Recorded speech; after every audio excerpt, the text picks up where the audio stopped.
Assalamualaikum warahmatullahi wabarakatuh. Alhamdulillahirabbil alamin. Pada hari ini saya bisa menemani teman-teman untuk belajar biologi mengenai pertumbuhan dan perkembangan. Uh, kita awali dengan Bismillahirrahmanirrahim. Pembelajaran pertama pada awal tahun ajaran baru, pembelajaran biologi kelas 12. Kita awali dengan bab pertumbuhan dan perkembangan pada makhluk hidup. Ya. Oke. Pertumbuhan perkembangan pada makhluk hidup itu merupakan salah satu ciri-ciri dari makhluk hidup. Jadi setiap makhluk hidup itu tumbuh dan berkembang. Bersama kalau ada yang belum kenal, ini nama saya Ricky Firmansyah. Jadi saya akan mengajar biologi kelas 12. Jadi selama kelas 12 nanti belajar biologi bersama saya. Mungkin ada yang sudah kenal sebelumnya ya. Oke. Kita lanjut. Jadi pembelajaran biologi mengenai pertumbuhan dan perkembangan makhluk hidup kita bahas secara umum dulu. Kemudian nanti kita bahas lebih khusus. Perhatikan gambar gajah. Ya, gambar gajah ini. Ada seekor anak gajah dan ada induknya. Coba perhatikan perbedaannya di sini. Kira-kira apa yang kalian bisa bedakan ya? Coba dicek dulu satu-satu ya perbedaannya apa. Baik. Kalau sudah kita lihat di sini yang pertama paling mencolok adalah gading. Gading itu ada pada gajah dewasa, sedangkan gajah yang ukurannya masih kecil atau anak gajah itu belum memiliki gading. Tentu ukuran gajah dewasa lebih besar daripada anak gajah. Ukuran ekornya, ukuran tingginya, ukuran badannya, dan pasti berat badannya juga lebih besar yang ininya. Anak gajah nanti akan tumbuh berkembang menjadi. Kemudian perhatikan pohon mangga, yang satu berumur 1 tahun, yang satu berumur 5 tahun. Perhatikan perbedaannya di sini dan yang umur 5 tahun itu jumlah daunnya lebih banyak dan tinggi pohonnya lebih tinggi. Mungkin untuk yang mangga berumur 5 tahun ini sudah memiliki bunga. Sedangkan yang berumur 1 tahun ya pastinya belum berbunga.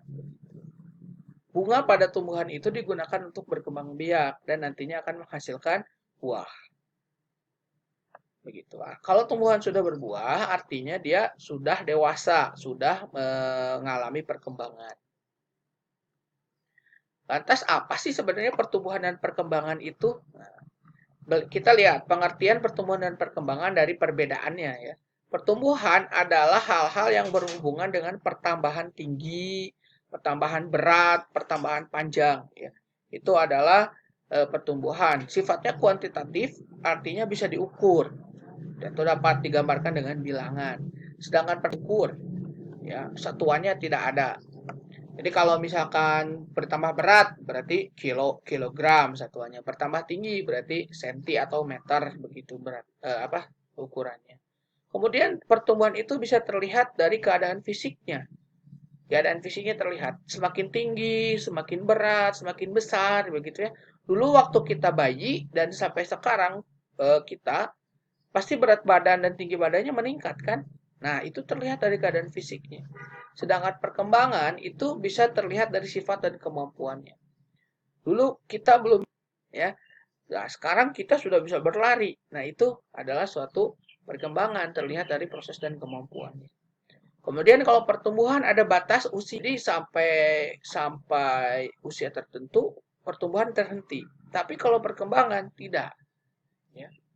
Kemudian pertumbuhan itu sifatnya tidak bisa balik, sedangkan perkembangan sifatnya bisa balik. Maksudnya begini, kita mungkin nggak balik lagi ke ukuran bayi atau menjadi bayi lagi, kan tidak mungkin ya. Itu irreversible maksudnya. Tapi kalau perkembangan, dulu waktu kita masih bayi, kita kan tidak bisa berjalan, belum bisa berjalan. Nah, semakin kita tua, semakin lanjut usia, semakin kita tidak bisa berjalan begitu.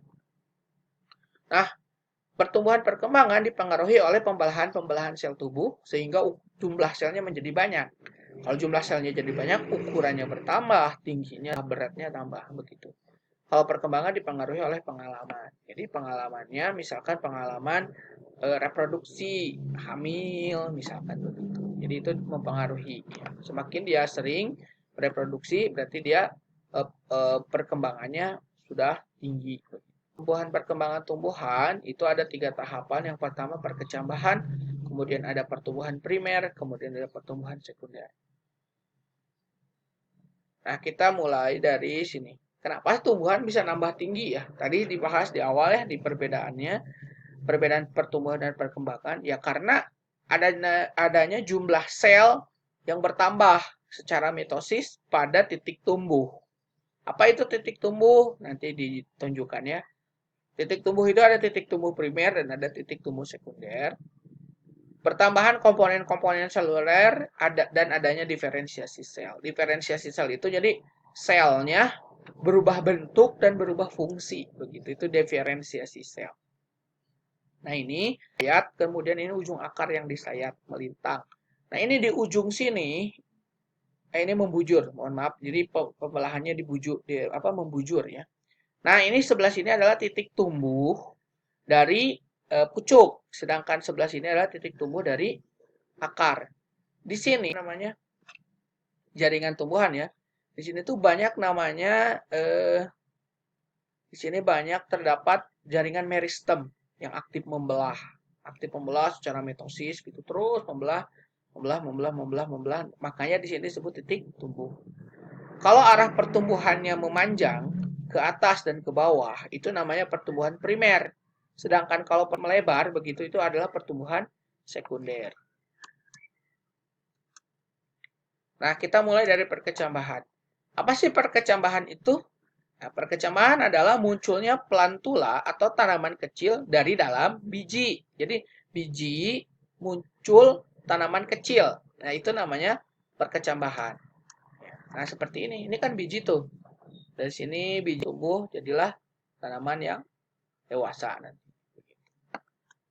Diawali dengan proses fisika itu ketika si bijinya menyerap air, namanya imbibisi. Jadi ketika air masuk ke dalam biji itu disebut dengan proses imbibisi.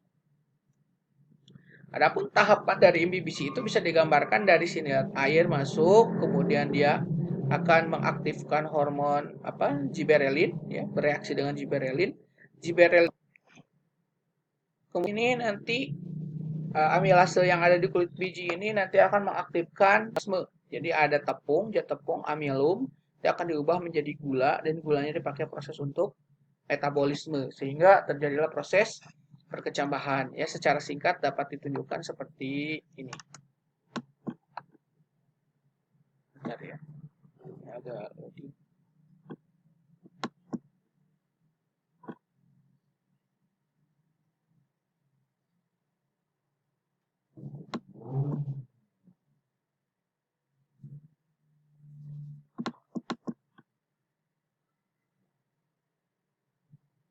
Nah, secara singkat, proses imbibisinya bisa dilihat seperti ini. Air masuk, kemudian mengaktifkan giberelin, memicu proses produksi amilase.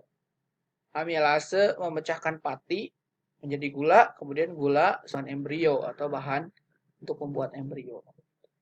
Bahan untuk pertumbuhan embrio.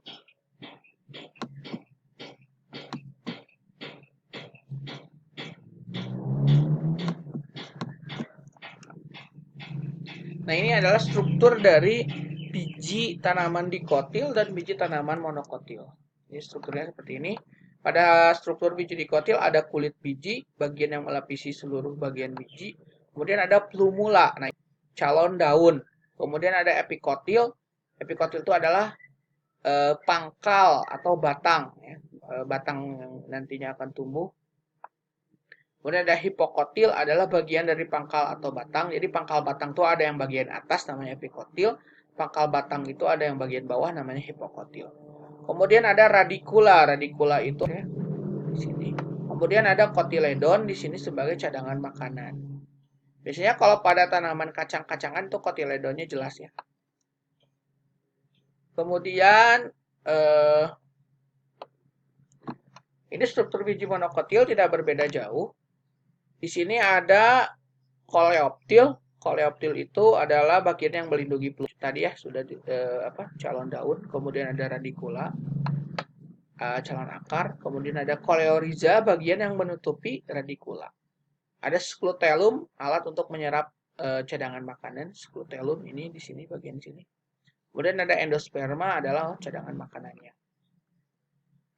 Nah, tipe perkecambahan itu ada dua, ada epigeal, ada hipogeal. Biasanya epigeal itu untuk tanaman dikotil, sedangkan hipogeal itu untuk tanaman monokotil. Cirinya adalah begini. Jadi kalau epigeal, si kotiledonnya naik ke atas permukaan tanah. Kotiledonnya. Kalau hipogeal, si kotiledonnya tetap berada di dalam bawah tanah. Kemudian ciri lain adalah kalau epigeal yang nambah tinggi itu adalah si hipokotilnya. Tapi kalau yang hipogeal itu adalah si epikotilnya. Contoh yang perkecambahannya epigeal adalah buncis, biji kacang, biji jarak, dan sebagainya. Kalau yang perkecambahan hipogeal itu contohnya perkecambahan biji, jagung, dan kelapa. Nah, pertumbuhan primer itu adalah pertumbuhan yang memanjang baik pada akar maupun batang. Pertumbuhan primer diukur secara kuantitatif dengan auxonometer, ini alatnya. Kemudian, nah ini pertumbuhan primer itu ada zona-zonanya. Ada zona pembelahan, zona pemanjangan, dan ada zona diferensiasi. Sama pada pucuk juga begitu, ada zona pembelahan, zona pemanjangan, dan diferensiasi. Nah ini sekilas seperti ini pertumbuhan primer, ada zona pembelahan di sini. Zona pembelahan itu terdapat sel-sel yang mitosis ya. Nambah banyak selnya membelah terus. Kemudian ada elongasi atau zona pemanjangan di mana si sel-selnya itu mengalami pemanjangan ukurannya. Kemudian ada zona diferensiasi, selnya berubah bentuknya, kemudian berubah fungsinya. Sini dengan adanya rambut akar ya ditandai. Kemudian ada pertumbuhan sekunder, adalah pertumbuhan menambah diameter batang, ditandai dengan semakin melebarnya batang. Ada meristem sekunder, yaitu berupa kambium vaskuler, xilem dan floem. Kemudian ada kambium gabus. Ya. Nah seperti ini. Ini ada xilem dan floem, jadi ke arah luar ngebentuk floem sekunder, ke arah dalam ngebentuk xilem sekunder. Begitu. Ini. Kemudian di sebelah sini, ketika nanti si epidermisnya itu rusak, robek karena mengikuti pelebaran dari dalam sini, terdapat pengganti pelindung, yaitu pelindungnya adalah periderm, terdapat bagian luarnya itu ada gabus, kemudian ada kambium gabus. Nah ini gabus dan kambium gabus ini tuh menjadi kulit kayu, pengganti dari epidermis. Ya, sekian pembahasan mengenai pertumbuhan dan perkembangan. Nanti akan dilanjutkan pada pembahasan mengenai faktor-faktor yang mempengaruhi pertumbuhan dan perkembangan pada tumbuhan, yaitu ada faktor eksternal dan faktor internal. Ya, silakan disimak video selanjutnya. Wassalamualaikum warahmatullahi taala wabarakatuh.